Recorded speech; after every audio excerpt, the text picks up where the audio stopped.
ancien professeur d'histoire et de géographie au lycée de Ndondol, actuellement principal du CEM de Guermal dans la région de Louga, plus particulièrement dans le département. Bon, je salue l'initiative qui a été prise par M. John, coordonnateur du groupe Ndondol Actu, de vouloir dispenser des enseignements apprentissage à travers les réseaux sociaux. C'est la raison pour laquelle nous avons voulu apporter notre contribution à cette belle initiative en évoquant la leçon sur les inégalités de développement, qui est la 6e leçon en classe de 3e. Et pourquoi cette leçon inégalité de développement? Parce qu'aujourd'hui, nous avons constaté que le développement, c'est un terme qui est très complexe. C'est la raison pour laquelle nous avons décidé, n'est-ce pas, d'en parler aujourd'hui. N'est-ce pas?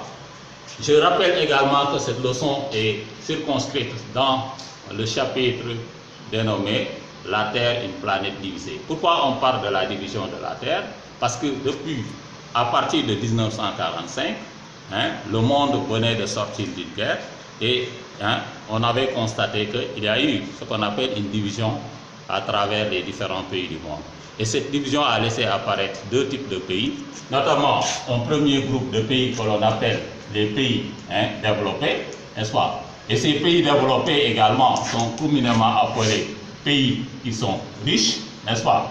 Ou bien on parle également de pays qui sont les pays du Nord, n'est-ce pas? Ou bien même pays du Centre. Il y a certains, par exemple, qui utilisent le vocable de pays du Centre. L'autre groupe de pays, c'est ce qu'on appelle les pays qui sont pauvres, n'est-ce pas? Et ces pays pauvres sont communément également appelés pays du Sud, n'est-ce pas? Pays du Sud. On les appelle également pays du Sud, ou bien pays en voie de développement. Donc voilà en fait la division, n'est-ce pas, du monde, n'est-ce pas, qui est bipolarisée ou bien qui est divisée en deux pôles, n'est-ce pas?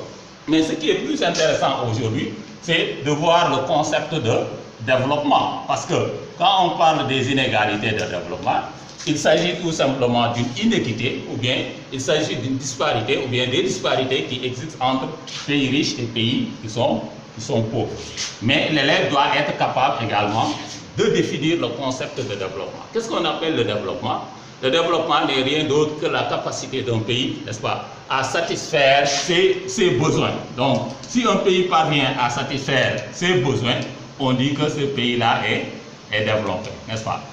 C'est la raison pour laquelle également certains pensent que quand on parle du développement d'un pays, c'est l'avancement d'un pays. Ou bien tout simplement, certains pensent que c'est le progrès, n'est-ce pas, d'un pays. C'est la raison pour laquelle le développement pourrait être également considéré comme étant un processus, n'est-ce pas? Et ce processus, n'est-ce pas, qui a ce qu'on appelle un début, n'est-ce pas, peut également aboutir à une fin, n'est-ce pas? Donc voilà en fait la définition qu'on pourrait apporter pour ce qu'on appelle le développement. Mais puisque c'est une notion complexe, comme nous l'avons si bien dit tout au début de la leçon, il va falloir tout simplement démontrer que le développement, n'est-ce pas, selon ce qu'on appelle le programme des Nations Unies pour le développement, que l'on appelle le PNUD, pour, n'est-ce pas, mesurer le niveau de développement d'un pays, n'est-ce pas, mesurer le niveau de développement d'un pays,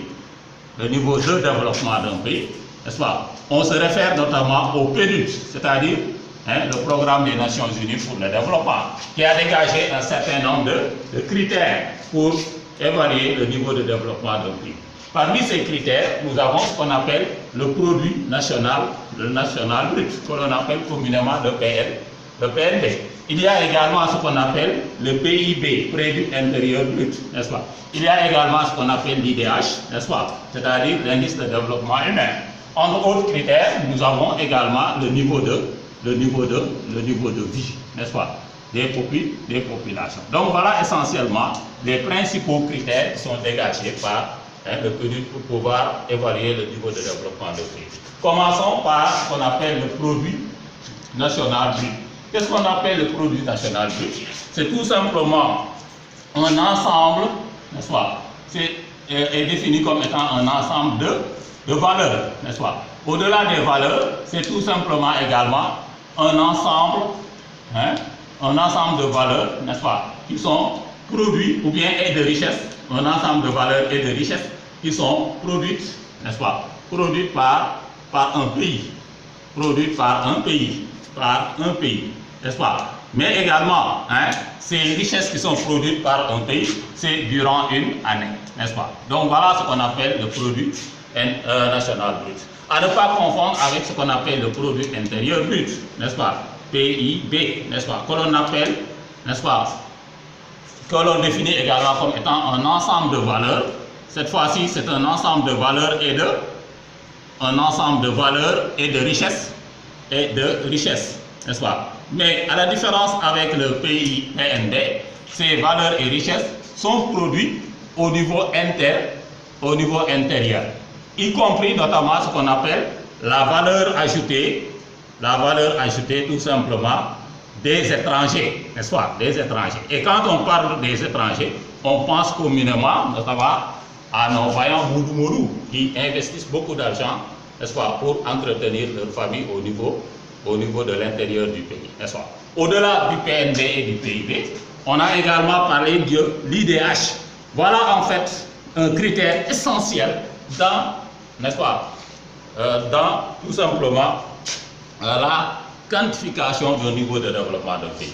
Et l'IDH, comme son nom l'indique, c'est l'indice de développement, le développement humain, n'est-ce pas. Et cet indice de développement humain, comme je l'ai évoqué tout à l'heure, c'est un critère déterminant pour évaluer le niveau de développement d'un pays. Donc selon l'IDH, un pays est dit développé si son IDH est supérieur ou égal à 0,88, n'est-ce pas, supérieur ou égal à 0,8. Ou bien l'IDH, lorsqu'il est compris entre 0,1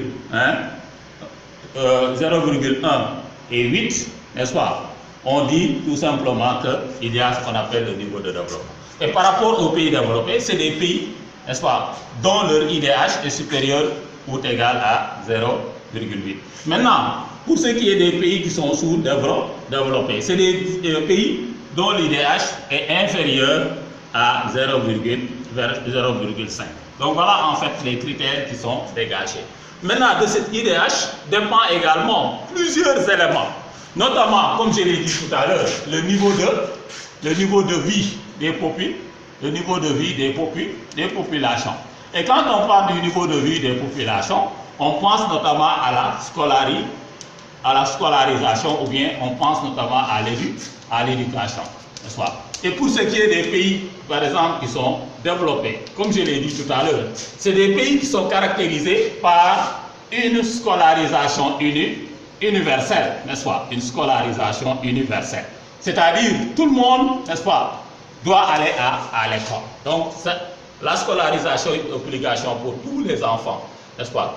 Au-delà de la scolarisation ou bien de l'éducation, c'est des pays également qui ont ce qu'on appelle un système sanitaire, n'est-ce pas? C'est des pays qui ont un système sanitaire qui est très performant, n'est-ce pas? Et qu'est-ce qu'on appelle un système sanitaire très performant? Dans ces pays, par exemple, vous rencontrerez un médecin pour 350 habitants. Donc, c'est des pays qui respectent ce qu'on appelle les critères de l'OMS, n'est-ce pas? Au-delà tout simplement de la santé et de l'éducation ou bien de la scolarisation, nous avons également ce qu'on appelle une faiblesse du taux de mortalité. Et dans ces pays, par exemple, la mortalité est extrêmement basse, c'est-à-dire une mortalité qui est très basse, n'est-ce pas? Au-delà de la mortalité, nous avons également une natalité qui est également très basse, n'est-ce pas? La natalité est en baisse, n'est-ce pas? Ou bien la natalité est basse, n'est-ce pas? Donc, ce qui donne notamment un taux d'accroissement naturel que l'on appelle le TAN, n'est-ce pas? Qui est peu élevé. Si la mortalité, n'est-ce pas, est en baisse et que la natalité également est en baisse, naturellement, nous aurons un taux d'accroissement naturel qui est très bas, n'est-ce pas? Maintenant, contrairement aux autres pays que l'on appelle les pays sous-développés, c'est des pays, n'est-ce pas, qui sont caractérisés également par une scolarisation, n'est-ce pas? Une scolarisation tout simplement qui est problématique. Pourquoi? Parce que tout simplement, dans ces pays, on rencontre que la plupart des enfants, n'ont pas les moyens pour aller à l'école. Et cela est dû notamment au manque de moyens dans ces pays souffrent terriblement. Donc, la scolarisation, elle fait défaut dans la mesure où, pratiquement, ces pays n'ont pas les moyens de construire ce qu'on appelle des écoles, n'ont pas également les moyens de les équiper, ou bien n'ont pas également les moyens d'en acheter ce qu'on appelle des fournitures, n'est-ce pas? Au-delà de la scolarisation, nous avons également le domaine de la santé, n'est-ce pas? Le domaine de la santé également qui fait défaut. Pourquoi? Parce que tout simplement, dans ces pays-là, nous avons une couverture sanitaire très très faible. La couverture sanitaire est très faible, n'est-ce pas? Pourquoi tout simplement cette couverture sanitaire est très faible? Parce que ces pays n'ont pas assez de moyens pour pouvoir construire beaucoup d'hôpitaux, n'ont pas également les moyens pour pouvoir les équiper, et c'est des pays également qui rencontrent d'énormes difficultés, n'est-ce pas, liées au système sanitaire. Par conséquent, il va sans dire donc, nous aurons ce qu'on appelle, dans ces pays, ce qu'on appelle une espérance de vie qui est faible, n'est-ce pas? Qu'est-ce qu'on appelle l'espérance de vie? C'est le nombre d'années qu'une personne peut vivre. Et dans les pays sous-développés, l'espérance de vie est à 58 ans. Contrairement, 58 ans pour ce qu'on appelle les hommes, n'est-ce pas? Et également, pratiquement 60 ans pour les femmes, n'est-ce pas? Et contrairement, par exemple, à ce qui se passe au niveau des pays développés, où pratiquement, nous avons une espérance de vie qui est égale à 78 ans pour les hommes, n'est-ce pas? Et 80 ans, par exemple, pour les femmes. Et cela s'explique naturellement, puisque les hommes font des travaux qui sont pénibles, donc ils sont exposés à des dangers. C'est la raison pour laquelle ils meurent très vite, contrairement aux dames, par exemple. N'est-ce pas? Donc voilà en fait la différence entre pays développés et pays pauvres, n'est-ce pas?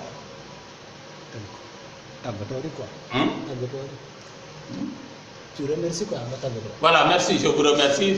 J'espère que le cours a été très intéressant, mais malheureusement, nous n'avons pas eu le temps de nous appesantir sur l'essentiel, parce qu'il restait également à évoquer tout simplement la mondialisation du commerce entre pays riches et pays pauvres, parce qu'à ce niveau également, nous avons vu qu'il y a une inéquité au niveau des échanges, ou bien une disparité, n'est-ce pas, au niveau des échanges. C'est la raison pour laquelle les pays sous-développés sont exposés tout simplement à d'autres problèmes tels que la détérioration des termes de l'échange, mais également d'autres problèmes qui sont liés notamment à la fluctuation des prix, n'est-ce pas, quand ces pays veulent échanger avec des pays qui sont riches. Je vous remercie, M. Dion.